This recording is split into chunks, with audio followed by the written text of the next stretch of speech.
So the trend has been to 48 volt motors, so low voltage servo motor. Um, this motor is normally a 480 volt AC motor. It now comes in a 48 volt winding size. Just know that when it used to be 3 amps, right now it's 10 times as much, so it's like 30 amps. Okay, so lower voltage, higher current. Divide the voltage by 10, multiply the current by 10. The inductance will also change. It'll go from like 20 millihenries down to like 200 microhenries. So watch the low end there. You need more than 100 microhenries typically with a servo drive. But anyways, this is the motor. It's got power and feedback together. It's an Endat 2.2. So we'll take a look at this motor here. This is a cable from the Kollmorgan side. We've got clock and data, 0 and 5 volts. Don't forget about the shield. The shield must connect to pin 1 on the Copley side. Copley calls it P1, but Kollmorgan also has a P1 too, so don't get confused. X and X naught for clock, A and A naught for data, ground and plus 5 volts. Notice there's no connection to the B and B naught, so we may generate a encoder fault because of that. I'm alluding to how we're going to fix the problem.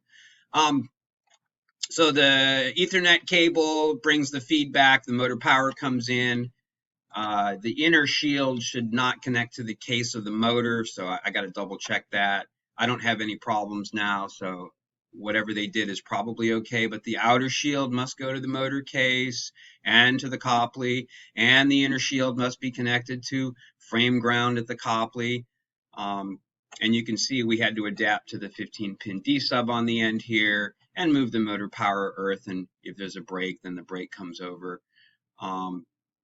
Cabling, grounding, and shielding. This one is bonded very well, so a good path to earth at the drive, very important for not getting any CRC faults. This is the motor spec here for the motor that we're going to use with an Endat 2.2 and 19 bits of resolution. That's not accuracy, and 4096 for multi-turn. That's all good and well.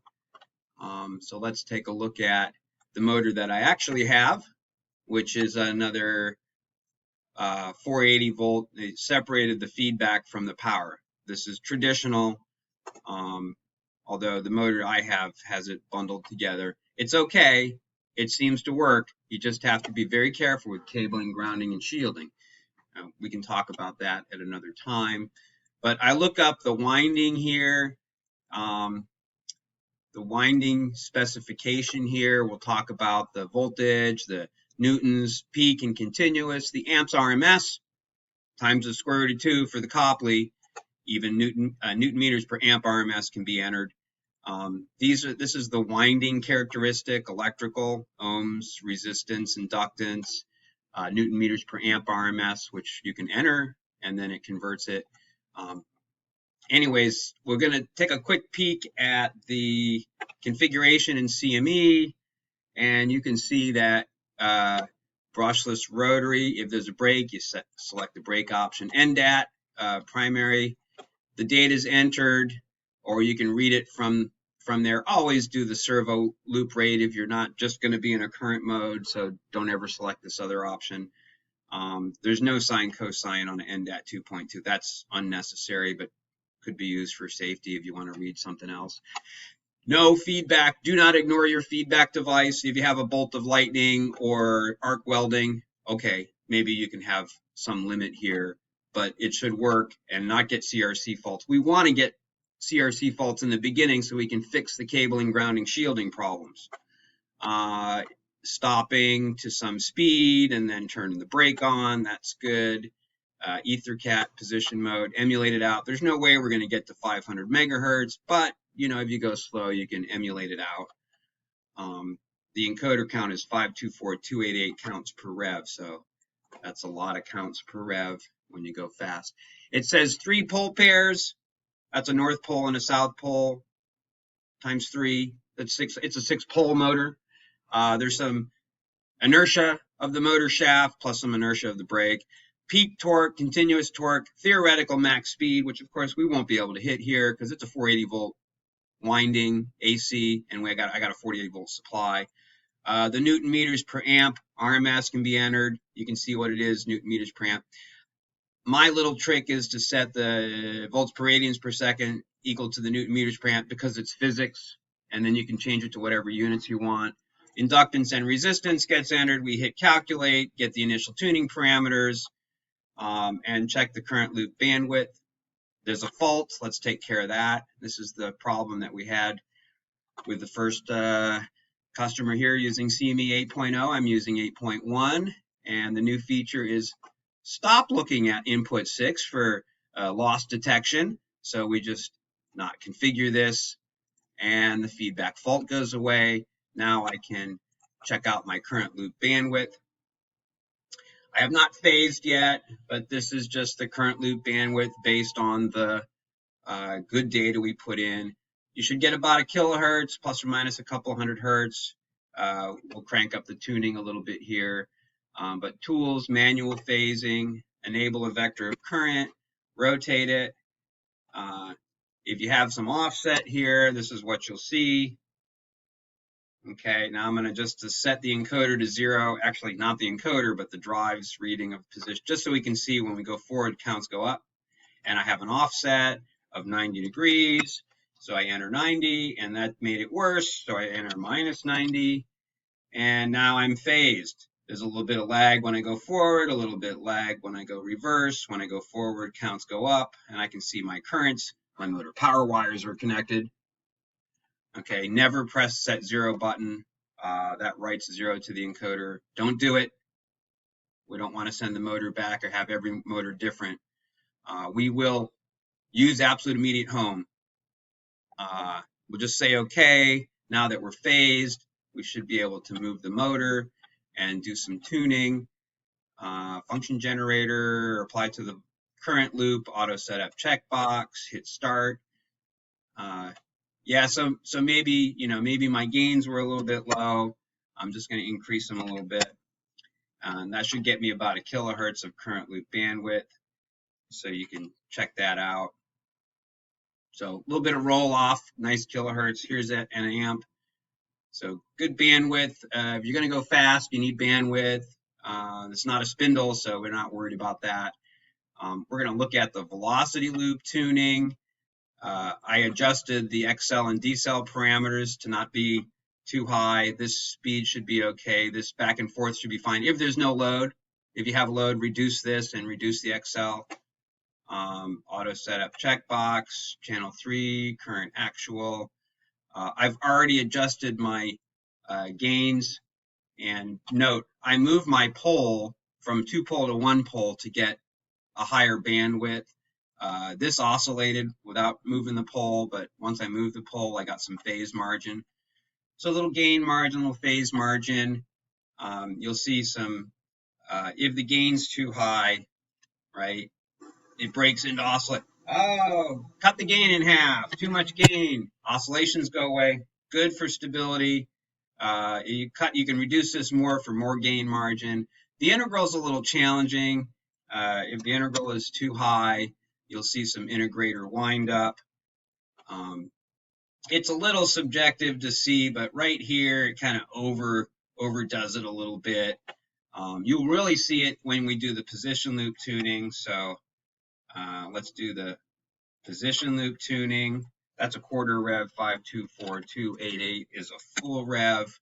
I got some trajectory limits put in here. I don't want to go too fast on this one because I only got 48 volts.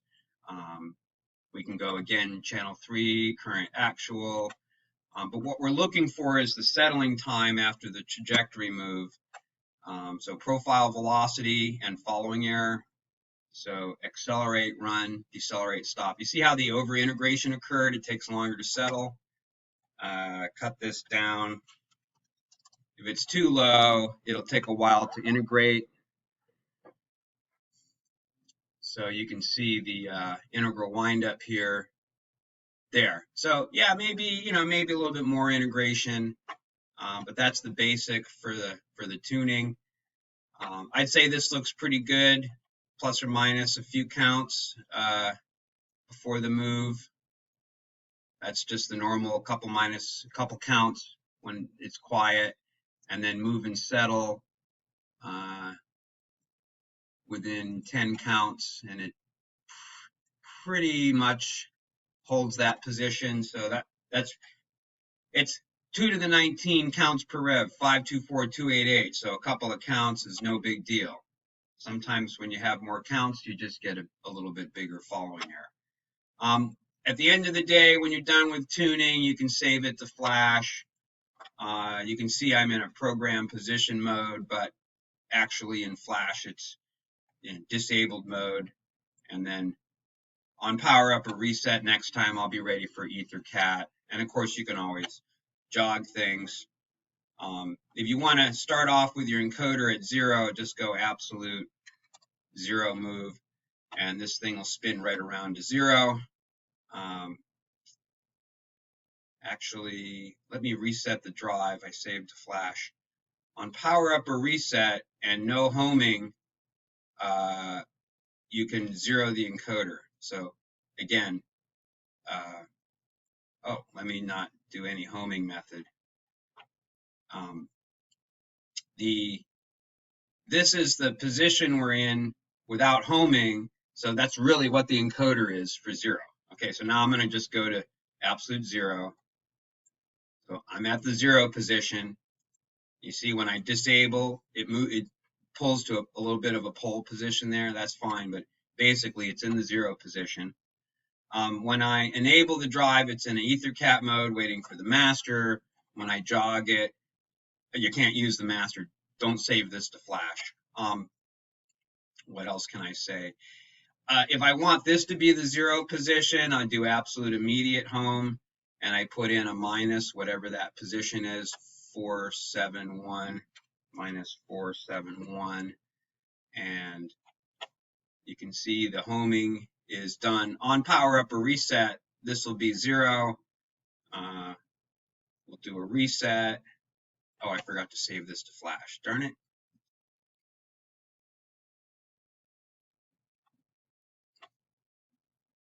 Yeah, not referenced. Absolute immediate home minus 471 home. It's referenced. Save it to flash and then exit.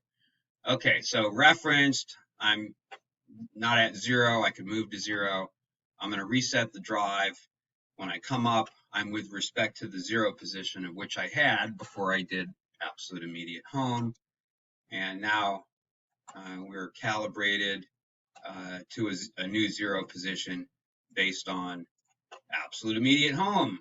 So you can move the motor shaft, and it knows where the 0 has been referenced here. So you don't have to move to home. It just immediately does it on power up or reset.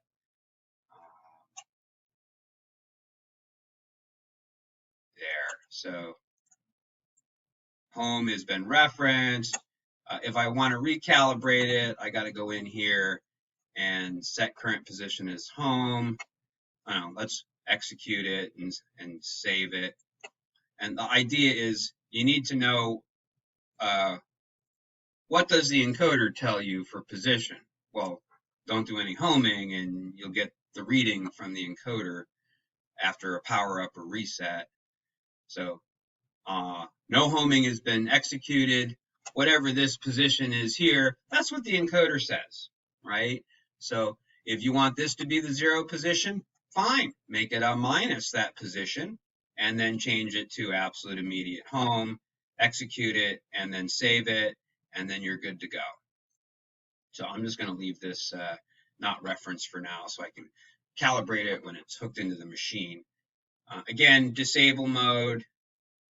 You can jog it. You're in position mode. Click enable again, and you're back to COE. Save to flash, and you're ready for your master.